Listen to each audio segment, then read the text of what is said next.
Students, अब हम आज सीखेंगे आर्टिकल में। आपने अभी देख रहे थे पीछे वीडियोज में इनडेफिनिट। अब हम सीखेंगे डिफिनिट आर्टिकल। डिफिनिट में क्या आता है? द। डिफिनिट में क्या आता है? द। जैसे आपको हम लिख दे रहे हैं, डिफिनिट आपका हो गया डिफिनिट आर्टिकल। और डिफिनिट आर्टिकल में क्या आता है? द। THE, the. ये हमारा द है। इसको हम क्या बोलते हैं? Definite article. इसका कोई मीनिंग नहीं होता है। अब आइए हम आपको पहले एक्सप्लेन करते हैं कि द का प्रयोग कहाँ पे होता है इस्तेमाल। ध्यान से सुनिए, आपको समझ में आएगा। द का प्रयोग जो है कॉमन नाउन से पहले हम इस्तेमाल कर सकते हैं। जैसे द बॉयज, कई बार हम द बॉय भेज देते हैं तो कॉमन नाउन से पहले हो जाएगा। सुपरलेटिव डिग्री से पहले कर सकते हैं, जैसे Ram is the best boy in the class. तो आपका बेस्ट जो दिया गया क्या है? सुपरलेटिव डिग्री है, द इस्तेमाल कर सकते हैं। न्यूज़पेपर जो आपके आते हैं जैसे हिंदुस्तान टाइम, दैनिक जागरण, भास्कर, तो सारे न्यूज़पेपर से पहले हम द का इस्तेमाल कर देते हैं।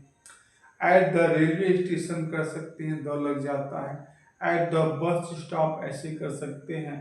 जितने हमारे टूल्स हैं, टूल्स जिसको हम इंस्ट्रूमेंट बोलते हैं, उनसे पहले द लग जाता है। द का प्रयोग हम जो है कोई भी, जैसे आपका शरीर का पार्ट्स ऑफ बॉडी है, अंग है, उनके पहले द का इस्तेमाल कर देते हैं।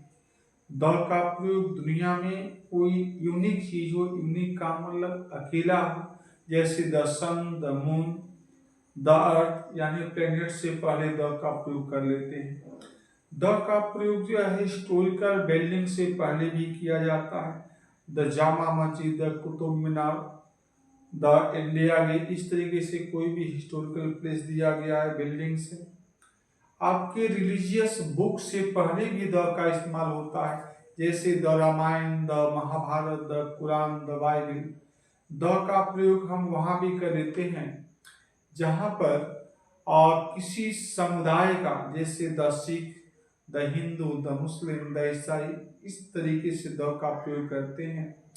नेचुरल चीजों के पहले भी द का इस्तेमाल होता है, जैसे द लेक है, द सी दिया गया है।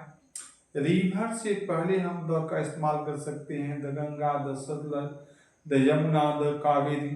तो इस तरीके से हम द का प्रयोग कर सकते हैं। तो आपको इसके बारे में और डिटेल हम आगे कल देखेंगे। आज के लिए इतना ही। बहुत बहुत धन्यवाद।